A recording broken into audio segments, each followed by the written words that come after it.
Lots of people with lots to say over the past day in Canberra, but many things been said over many weeks since what happened in Bondi. One person I've been looking forward to talking to, especially after her contributions today, is Senator Jacinta Nampijinpa Price, who joins us now. Senator, lovely to see you. Always good to see you. I hope you've had a nice summer. Sadly, of course, the reason you're back in Parliament early is because of the horrors just before Christmas. Your role in the condolence motion was beautiful today. Speech was incredibly powerful. People can see it on socials, but I loved that you went and listed every single anti-Semitic incident that's happened since October 7 to remind the fairies at the bottom of the garden that, no, we're not talking about colonisation. We're not talking about LGBT issues. We're talking about an issue that clearly led to the deaths of Jews in Australia. Precisely, Paul. I mean, it is really disappointing when you hear some of our representatives, parliamentarians, conflating other issues with the tragedy that we've just experienced, the loss of life, the 15 human beings, Jewish Australians who have had their lives taken away from them, to throw in other issues concerning trans people, concerning what Indigenous people have supposedly been through in this country. That all needs to be put to the side. We're dealing specifically here with anti-Semitism, with its rapid rise in our country over the last 2 years, leading to an event that many of us were completely and utterly heartbroken and shocked to learn about, but not surprised. And, we owe it to the victims of the massacre to highlight precisely what has led to this taking place. We're supposed to be smart human beings. We're supposed to learn from history to ensure that history is never repeated. Now, what I find amazing, right, is that there will inevitably be this conversation where any suggestion of a discussion about radical Islam must not be had because it may well create a blur or confuse people about traditional Islam. OK, can we stop this garbage, right? Radical Islam is the problem. It's a bastardisation of the faith, and we can all be adult enough. In the same way that we know the difference between a Catholic priest who may well have committed a crime and general Catholics, right? So we don't have to always get back to this asterisk every 30 seconds. We know what we're talking about, but I'm afraid, mate, that we don't have the seriousness or even the balls as a country to even get into the conversation. When literally prayer halls have been pointed at for months but only get shut down after people die. Yeah.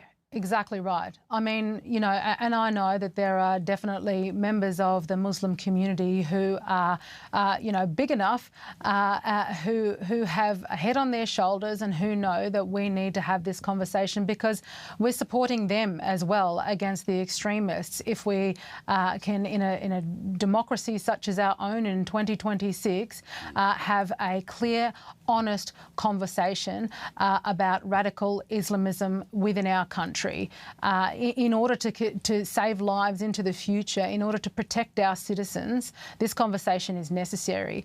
Now, to me, I see Albanese and his government as seeing this opportunity through this tragedy to bring forward, these hate laws, which he's now had to abandon, but.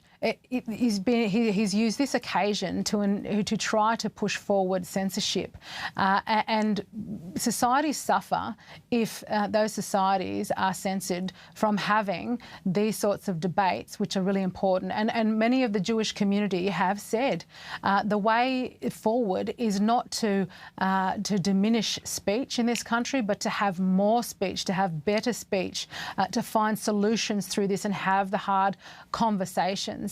And that is exactly what we need to do going forward. I mean, it's like being an Aboriginal woman, and I can't talk about the elements of traditional culture that is diminishing my own people and ensuring violence continues forward.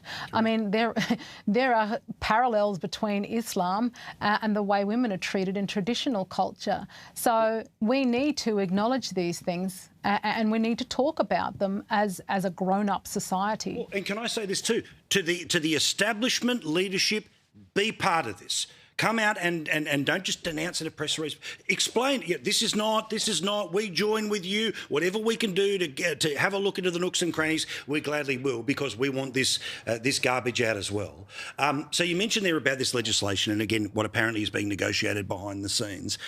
I just don't know how anything that can be sort of thrashed out in a couple of hours is going to result in the right place, because this stuff is so big that I want this to be a months-long process with a hearing in every single city, there is so much nuance here that just for the excuse of a deal, I don't want to rush to something on this, and not because I want to keep hate alive, but because I want to keep free speech alive.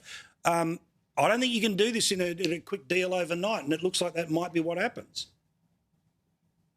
Yeah, we can't do this in a quick deal overnight. And I personally feel like this whole process has been a rushed process. I would have liked to see the Royal Commission take place to understand the extent of the need in our country in order to protect our citizens before rushing ahead with any forms of legislation in our country, because, of course, there's always the unintended consequences. And that is even unclear at this stage with what's before us. And, you know, I mean, we as the Senate, we resume at 2 p.m. tomorrow, and, you know, we're told there's a possible guillotine will come about at about 6 p.m. I mean, seriously, guillotining debate ensures that really there is no real debate. This is a deal between the Greens and the government.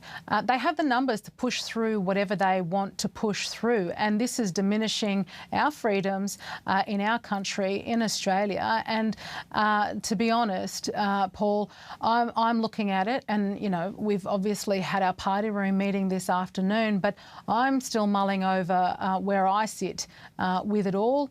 You know, whether I have to cross the floor or not, I'm still, you know, yet to make my decision entirely on that. But this is a very rushed through process, and we should really have stopped to think about this and to allow the Royal Commission to take place before going ahead and making laws that our citizens have to abide by. If anyone put a contract in front of you with less than a day's notice, you wouldn't sign it, right? That's what's happening here. Couple of hours in the morning, couple of hours in the afternoon, and then a dirty deal done, as it seems to be. Senator, vote your conscience, as always. We love you. Thank you so much.